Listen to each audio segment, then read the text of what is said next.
tuned in to the Community Cats podcast. Ready? Let's go.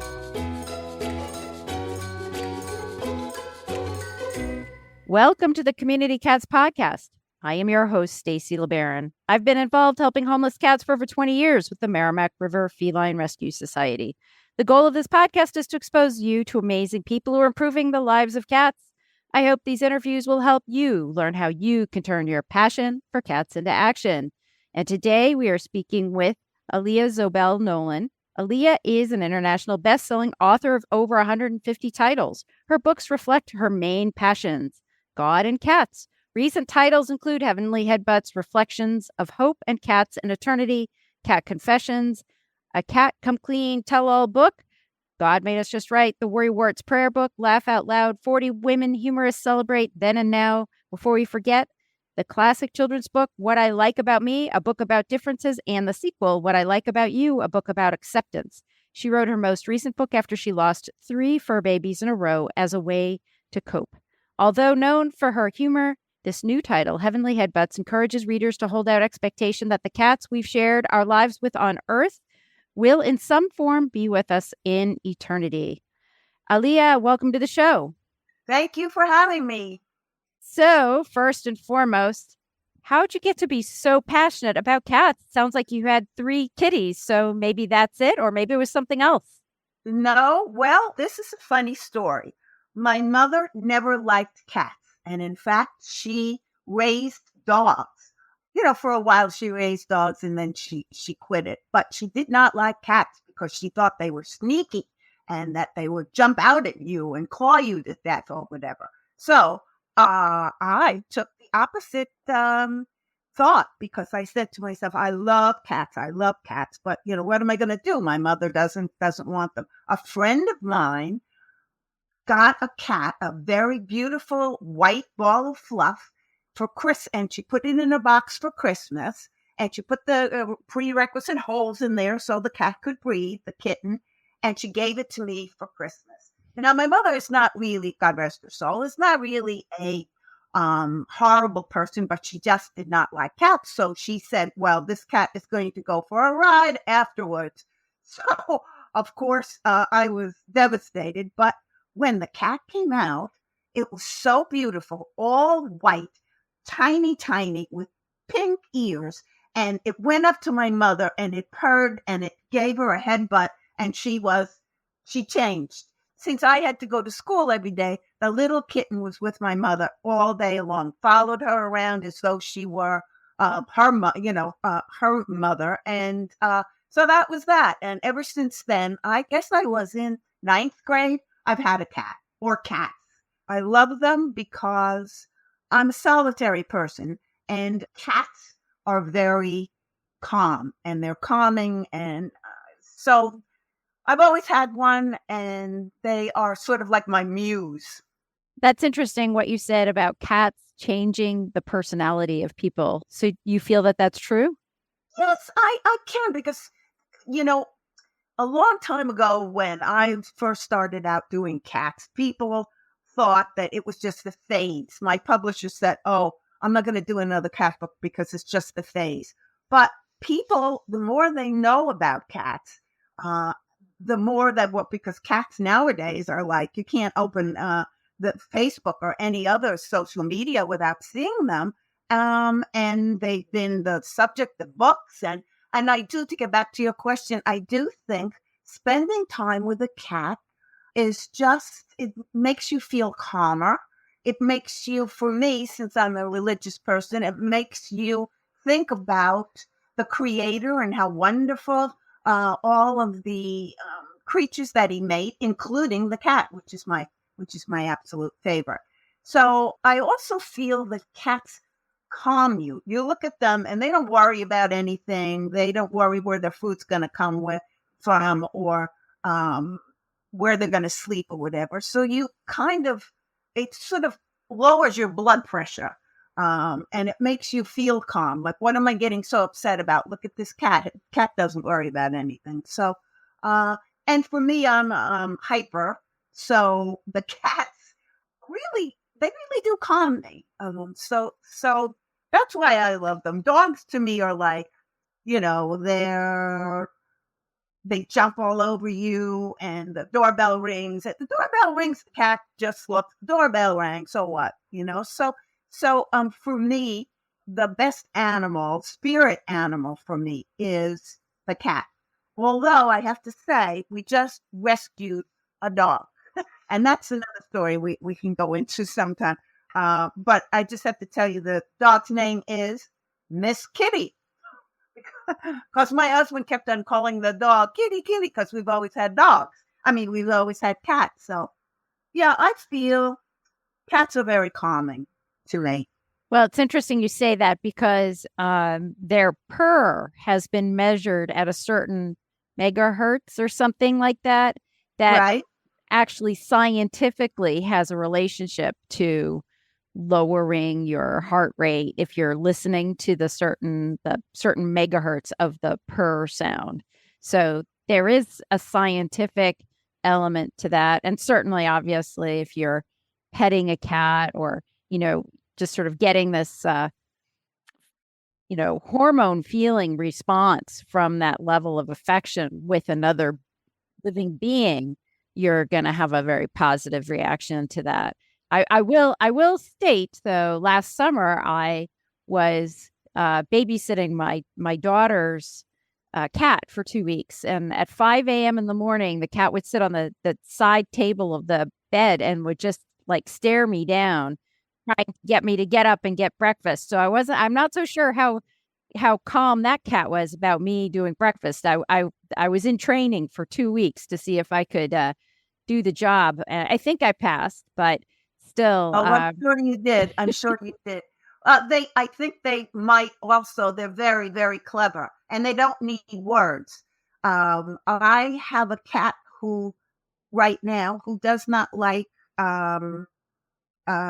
she's very fussy about what she eats, okay? But she does like kibbles. Now, I'm not a fan of giving cats kibbles. I never have been. But when it's the only thing they eat, the vet said, there's some cats that live on kibbles, I give her salmon out of the can with warm cream. I do everything for this cat, but she wants the kibbles, and there's nothing I can do. When does she want the kibbles? She wants the kibbles during the night. Will she take the kibbles from a dish that's by the floor? No. She sleeps right next to me on 2 pillows, and she wants the kibbles on the pillow. So I have everybody that knows me thinks I'm out of my mind. I have a baggie with kibbles that I put under the pillow, and I bring it out. Like you said, she stares at me. I'll be sound asleep and I'll feel these vibrations. So I've learned to just take the kibbles out of the bag, put them on the pillow while I am totally asleep. Yeah, and that also, some of our community cat feeders that are out there too, their community cats are just as demanding as our house cats. They are out there, and it's what we encourage people to do is to get them to feed their community cats at the same time every day, so that there's a routine, and then we don't have to leave the food out all of the day, so that then the raccoons or the woodchucks or the squirrels, they don't get in the food. You leave it out for about half an hour. You pick it up, and you can, possibly you can leave water out, but and also with the heat this summer that we've had, and then going into the winter, you have to adjust your timing a little bit based on the weather and the temperature and when the cats are coming out. But I can tell you that when you develop a relationship with your community cats, which many people do, they feed them religiously every day. So there's a bond, an incredible bond that folks develop. Those cats will look at you and they'll expect that rotisserie chicken. If you give it every Thursday, they're going to expect the rotisserie chicken or whatever. And here we are around the holidays. I know so many community cat feeders who on Thanksgiving, they will go out and really provide a feast for community cat folks. So, for folks that have gone out and done a special feast, dinner for your community cats, I'd love for you to post in our social media. What do you give your community cats for their Thanksgiving feast? Because I would be really interested, is it sardines? Is it rotisserie chicken? Is it KFC? Is it all the special things that we use when we try to trap the cats? Or are there other things that we do for our cats? Certainly, the shelters should already be prepared for the winter in the northern climates. So you should make sure you got some fresh straw in their shelters so that they have places to burrow up when it is cold. And then there are also lots of tricks to being able to make sure that the water doesn't freeze and all of those kinds of things. Before we started recording the show, though, we were talking about lost and found cats. And you said you have a really strong passion to whenever you see a posting on your Facebook about, not on your page, but like in the Lost and Found Facebook group for your community, if you see it posted there, you'll share it with your own networks. Do you feel that we should all be doing that? Oh, definitely. I mean, how much does it take? It takes a click. That's all. Share. The Facebook page that I belong to covers a certain area. It doesn't cover all of Connecticut. But even when it says that a cat has been lost in Westport, I don't live in Westport, but I have fans and people who follow me that might live in Westport. So I kind of think it's my ministry to do that. I mean, I feel that that's the least I can do. I mean, and I really am so very happy when I see, found little Tinkerbell has been found on such and such a thing. And I feel that I used to have an alert that came over the phone that was like that too. But I think we changed phone people, but and I don't get that. But I really do feel that if we all did that, the cats would be found 1, 2, 3. And to me, it feels so awful to think that one of the cats that are used to being pampered and being sheltered and whatever are out there and they don't know how to fend for themselves. I mean, if the kitten was brought up by you from a kitten, they wouldn't know how to what to do. I also used to volunteer at a place called PAWS, which is Pet Animal Welfare Society in Norwalk.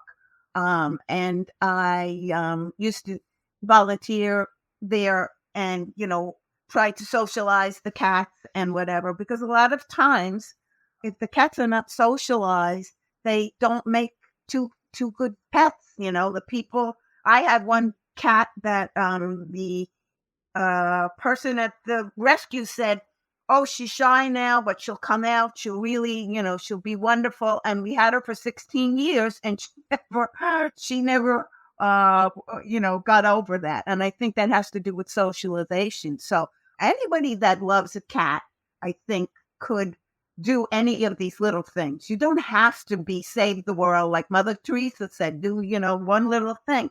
For me, I can't volunteer anymore because they wanted me at, I think it was 8:00 in the morning on a Sunday. So, and I have a family. So, but things like that, little things like that, by sharing the lost animals and by also trapping and neutering.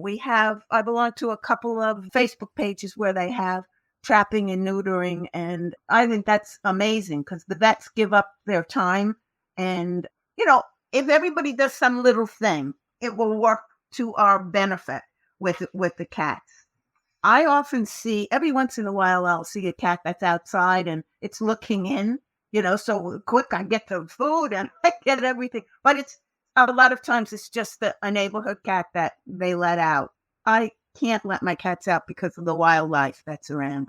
One thing that's important for folks to also know as a resource, or I love it as a resource too, if you feel like you are feeding a cat that is potentially owned, but you're not sure, and it's like coming to your doorstep 2-3 times a day, you can use what's called a paper collar. And it's as simple as it is. It's a paper collar and just put it around the cat's neck. It'll break off easily if it gets caught on something. And, say, call me if someone else owns. And we actually have at the Community Cats podcast, we have a paper collar template. You can print out and make several paper collars and use that. It's free, so free. And then there's also microchipping, but the paper collar is local. You don't have to bring the cat to the vet to get scanned or anything like that. Just put a paper collar. If the cat's friendly enough, put a paper collar on.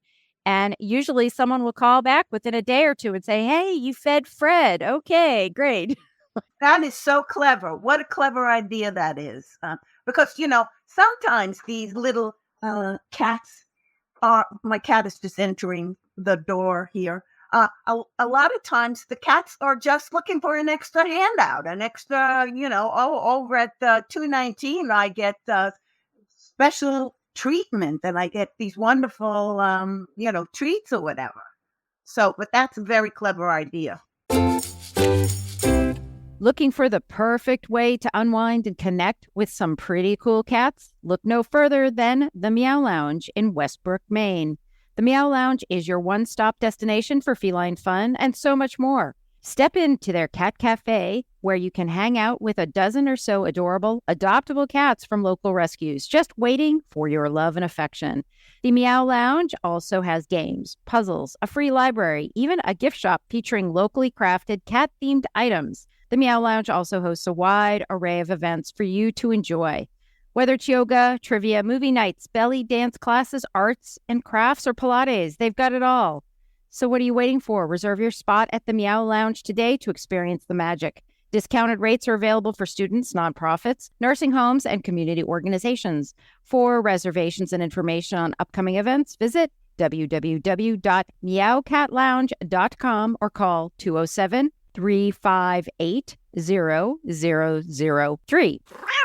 Are you ready to take your learning to the next level? Get your hands on the only all-access pass to all things Community Cats, the Community Cats Pass with Community Cats Podcast. This one-time purchase will ensure you're registered for all of our full 2024 calendar. That's all events, webinars, and workshops, from the online cat conference to the online kitten conference, from TNR to surrender prevention certification workshops. Your 2024 Community Cats Pass will ensure you never miss a minute of cat-saving content. Turn your passion for cats into action all year long. Grab your pass today at communitycatspodcast.com. In animal welfare, there's always someone to talk with and learn from. Check in with hundreds of animal welfare colleagues every Monday at 11 a.m. Pacific, 2 p.m. Eastern to have your chance at $5,000 just for attending. These 50-minute calls are a collaborative space to share exciting new programs and research, discuss uncomfortable topics, connect with peers in the industry, and more, all while sharing a common goal of preserving the human-animal bond. Go to forum.mattiesfund.org to register now. You can also watch on demand if you can't make it live. Tell me a little bit about your book, Heavenly Headbutts. Tell me what it's about. Why did you decide to write it? And, why would folks maybe consider purchasing this maybe for a gift around the holidays? Well, Heavenly Headbutts, Reflections of Hope About Cats and Eternity, is a book I've been wanting to do for about 8 years. I've had cats my whole life, so I've gone through the mourning and the grieving when they pass, and it never gets easier. I have a saying that's, you never get over it, you just get on with it. And the last time, though, I lost 3 in a row. I mean, I lost one to cancer and another one to a kidney, and I was so devastated. I mean, like I said, I've been through this a couple of times, but it never gets easier. And I was totally, totally devastated. So I'm a reader. So I went out to the library and I'm looking for some books or something that could give me a little bit of relief, a little comfort. And I couldn't find any books. Now, there were books about cats speaking to you from the hereafter, which, I don't denigrate. I mean, I think that everybody has a thought about cats, but I was looking for something that would get me out of myself a little bit, even put one foot in front of the other, even like for half an hour. And I could not find a book like that. Because the cats, to me, I don't have any children. My cats are my children. And so to me, they're not just pets. They're companions and critics, and they don't like something, they throw up a hairball. They like something, they purr madly. So this was really, I had one die, and then, I grieved for her, and then the other, and then it was like crazy. I was going around crying. So I said, you know what? I want to do something that's going to help me and that's going to help other people. So I decided that I would write this book. But of course, then the pandemic hit and everything was so sad. I couldn't start doing a book like this. I started it, but I had to leave it. So I started to do some research. I looked in the Bible. I studied what theologians and religious experts had to say, and nobody had an answer because I believe that the spirit of these animals that I've had over the years and the ones that I lost were still around. So, you know, and the title Heavenly Headbutt. Absolutely love when my cats give me a headbutt. It's just, like you said, it's like a calming thing because they usually are purring. And I thought that would make a good topic. And I have to say that I wrote the book a lot for myself. As for other people, a lot of people don't believe that cats go to heaven. Okay. There's a lot of people that do believe it, but I wanted to see what other scholars or religious people had to say about it, and people who aren't religious, just everyday people. And a lot of people do believe that cats have an essence, or all animals have an essence or spirit that God breathed into them. And then I noticed there are a lot of people that disagree. They say animals are just animals and they don't have souls, so they can't go to heaven. Well, I disagree with that because I'm not a religious expert, but I know cats. And I looked at them grooming, I had this one cat, Angela Darling, and I used to watch her. She used to be in a ray of sun, and she used to be grooming, and her fur looked like spun sugar. And I said, how can anybody look at something like that and say that they're here today and gone tomorrow? So I couldn't believe that the animals don't have a spiritual essence, whatever you want to call it, and to me, that essence was like akin to our souls. So that's how the book all came to being. I think that's I think it's very interesting just to try and consider, I've done several shows with regards to grief and how people have processed that grief. I've dealt with quite a bit of grief as my cats have aged out, passed away, and obviously grief also as family members have passed away too.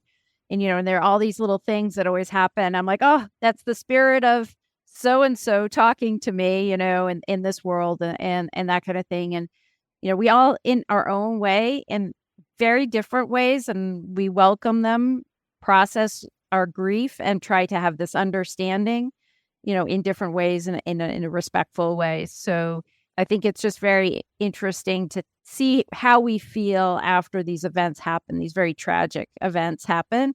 We have to feel differently, but yet we still do have, as you say, this essence of their being either with us or, maybe someplace else. I don't know. That's just where it all goes or whatever.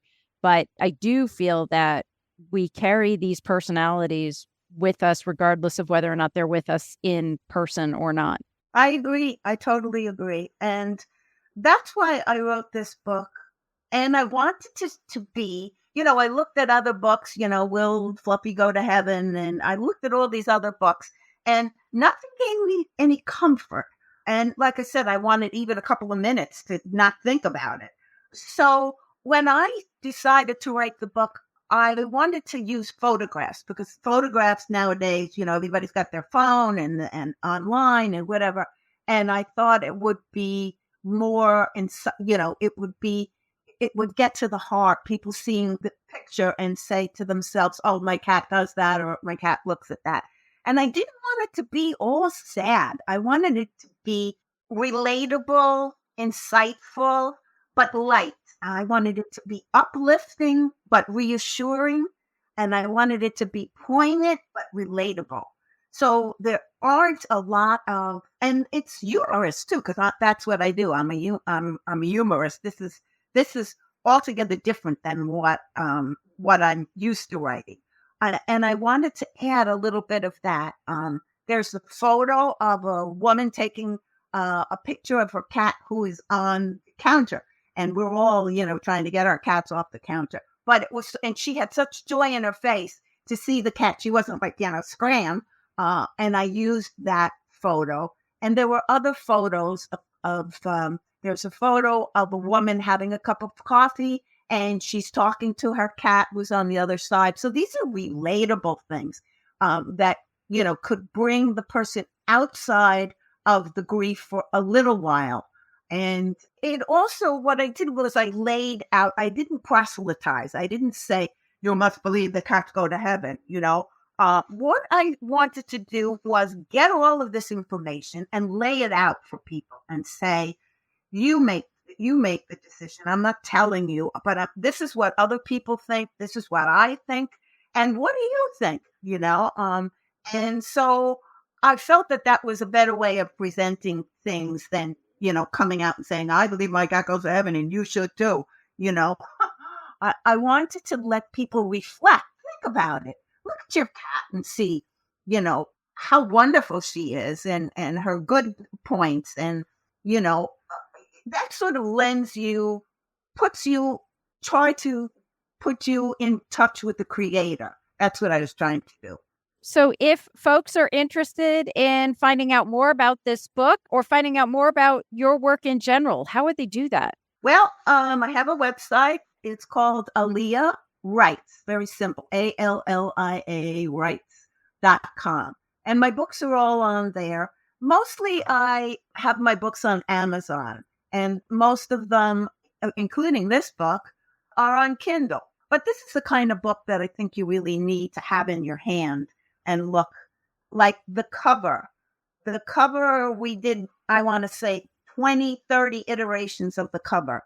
And I just didn't find the one photo that just transported what I felt about this. And so finally we found it, and we put a nice ethereal type of border around it that wouldn't fight with the photo. And the photos, I think, will make you smile. It's going to tug at your heart. I'm not saying it isn't, but it's also going to give you a feeling of expectation. And that's what I wanted. I wanted to present the evidence and let the people leave it to the reader to judge. Is there anything else you'd like to share with our listeners today? I have a book coming out next year. It's called Hurry Up in the Oh So Slow Day. And it's about a child who cannot wait, and she learns how to wait, but she's antsy. And it goes through all the different things that she's telling. She doesn't like syrup because it pours too slowly. And we finally find out that the reason that she's crazy, which she is all the time, but the reason she's particularly antsy is because it's her birthday the next day. So that's a book that's coming out in spring from Kriegel Publishing. And I have the thought in my mind, since I'm now a mother of a rescue dog, to do, instead of heavenly headbutts, heavenly head tilts, and do the same type of book for dogs that will give dog people who have to go through this, some kind of a resource. So, and then I have one more other book that's called Why Can't My Brother Be More Like My Cat, which is coming out next year. Wow, you're a busy lady. Busy. I love what I do. My husband says, why don't you retire? And do what? Count the leaves on the trees? What am I going to do? I mean, I love what I do. So I think I would be an absolute horror if I wasn't able to do my books. So. Well, Allia, I want to thank you so much for being a guest on the show, and I hope we'll have you on again in the future. Thank you. That's it for this week. Please head over to Apple Podcasts and leave a review. We love to hear what you think, and a 5-star review really helps others find the show. You can also join the conversation with listeners, cat caretakers, and me on Facebook and Instagram. And don't forget to hit follow or subscribe on Spotify, Apple Podcasts, Google Podcasts, YouTube, Stitcher, or wherever you listen to podcasts so you don't miss a single show. Thanks for listening, and thank you for everything that you do to help create a safe and healthy world for cats.